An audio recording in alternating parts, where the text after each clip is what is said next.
Anda telah mengunduh podcast yang dipaparkan oleh Pendeta Dr. Erastus Sabdono ini dari truth.id/voice. Selamat mendengarkan podcast ini. Shalom Bapak Ibu dan Saudara-saudara yang terkasih di dalam Tuhan. Kebenaran saat ini berjudul kesempatan untuk berubah.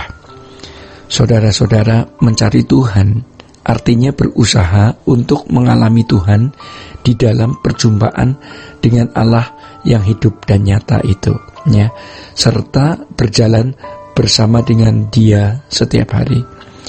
Saudara-saudara, dalam hal mencari Tuhan, pada dasarnya sama dengan berusaha untuk mengerti apa yang Tuhan kehendaki dan apa yang Tuhan rencanakan untuk kita lakukan dan kita penuhi di dalam hidup ini.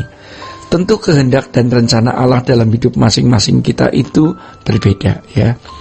Maka setiap orang harus menemukan apa kehendak Allah di dalam hidupnya masing-masing, ya. Kita harus menemukan apa kehendak Allah di dalam hidup kita masing-masing dan apa yang Allah rencanakan di dalam hidup kita masing-masing yang harus kita penuhi, ya. Jadi ketika kita hidup dalam kehendak dan rencana kita sendiri dan kita tidak merasakan, tidak mengalami perjumpaan dengan Allah, kita sebenarnya terhilang. Walaupun kita ada di dalam lingkungan pelayanan, ya. Namun kalau kita tidak mengerti apa kehendak Allah untuk kita lakukan, ya, tidak mengerti apa rencana Allah untuk kita penuhi, dan kalau kita tidak mengalami perjumpaan dengan Tuhan, tidak berjalan bersama dengan Dia, sejatinya kita itu terhilang, Bapak Ibu, ya. Jadi sangatlah berbeda antara orang, ya, yang menemukan pengetahuan mengenai Tuhan dan menemukan Tuhan. Jadi sangat berbeda, ya, antara menemukan pengetahuan mengenai Tuhan dan menemukan Tuhan, ya. Tetapi selama ini banyak orang merasa kalau sudah menemukan pengetahuan mengenai Tuhan, seakan-akan sudah menemukan Tuhan sendiri. Itulah sebabnya banyak orang sudah merasa puas ketika bisa berbicara mengenai Tuhan. Semakin banyak pengetahuannya mengenai Tuhan, ia merasa semakin puas dan semakin sudah menemukan Tuhan. Jadi saudara-saudara, biasanya orang-orang yang belajar teologi merasa lebih menemukan Tuhan dibanding mereka yang tidak belajar teologi. Karena mereka merasa, semakin banyak ilmu teologinya berarti semakin menemukan Tuhan. Ini adalah pikiran picik, ya. Seakan-akan Tuhan cukup dibungkus dengan kotak teologinya dan merasa sudah menemukan dan memilikinya. Memang diyakini bahwa Tuhan maha hadir, omnipresent, ya. Tuhan sangat dekat, ya. Bahkan dikatakan lebih dekat daripada nafas kita sendiri. Tuhan hanya sejauh doa dan lain sebagainya. Tetapi kalau mau jujur, ya, tidak banyak orang telah benar-benar menemukan Dia atau memiliki pertemuan dengan Dia secara khusus, ya. Bahkan tidak sedikit orang beragama, ya, termasuk juga orang Kristen di dalamnya, yang sebenarnya belum menemukan Tuhan, tetapi mereka merasa cukup nyaman dengan keadaan tersebut, sebab mereka merasa sudah percaya. Bapak, Ibu, dan saudara-saudara yang terkasih di dalam Tuhan, percaya bahwa Allah itu ada sudah cukup membuat mereka merasa tidak menciderai Tuhan seperti orang ateis yang tidak mempercayai Tuhan. Dengan mempercayai identitasnya tersebut, mereka merasa sudah menjadi umat Tuhan yang sudah selamat, ya. Orang-orang seperti ini berpikir sudah cukup menjadi orang beragama yang baik dan bertuhan. Jika demikian keadaannya, mereka sejatinya tidak akan mengisi hidupnya dengan mencari Tuhan.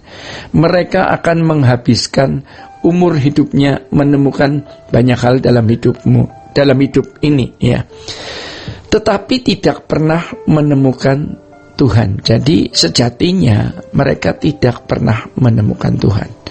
Betapa jahatnya gereja jika mengesankan pula bahwa mereka sudah menemukan Tuhan dan tidak perlu khawatir menghadapi hidup di bumi ini serta di kekekalan nanti.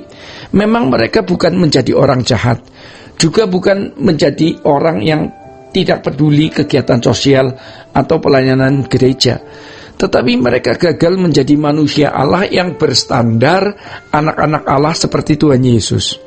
Ini berarti keselamatan tidak terrealisasi di dalam kehidupan mereka. Harus dimengerti bahwa kekristenan memiliki tujuan menjadikan manusia berkodrat ilahi yang telah diperagakan oleh Tuhan Yesus semasa hidupnya di bumi. Masalahnya Bapak, Ibu, dan saudara-saudara, kalau keadaan mereka berlarut-larut demikian, mereka tidak akan pernah mengerti isi karya salib secara utuh.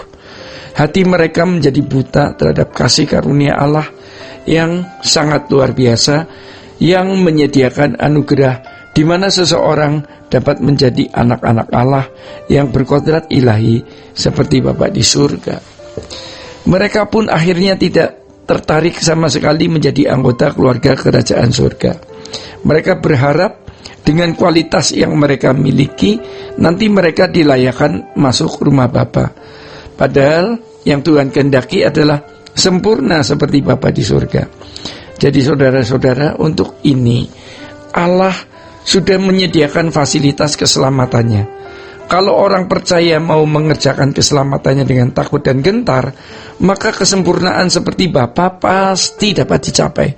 Kalau kesempatan untuk berubah dan bertumbuh dalam kesempurnaan berlalu, berarti mereka menyia-nyiakan keselamatan yang begitu besar, seperti yang dituturkan di dalam Ibrani 2 ayat 1-3. Saudara-saudara, pada dasarnya mereka seperti Esau yang menukar hak kesulungan dengan semangkuk makanan, ya, seperti di dalam Ibrani 12 ayat 16-17 mengatakan demikian, ya, menyatakan hal tersebut. Bapak, Ibu, dan saudara-saudara, keagungan sebagai anak-anak Allah telah digantikan dengan kewajaran hidup seperti anak-anak dunia yang tidak memiliki kasih karunia di dalam Tuhan Yesus. Hal ini sangat memuaskan kuasa gelap, ya. Sebab bagi kuasa gelap yang penting adalah dapat mencegah umat pilihan menjadi sempurna seperti Bapa. Ya, umat pilihan gagal menjadi sempurna seperti Bapa sudah cukup menggagalkan maksud keselamatan itu diberikan. Jadi sebaliknya, hal ini akan sangat mengecewakan hati Tuhan, sebab berarti kurban Tuhan Yesus bagi orang itu sia-sia. Oleh sebab itu, betapa berharganya kesempatan dan waktu yang Tuhan berikan.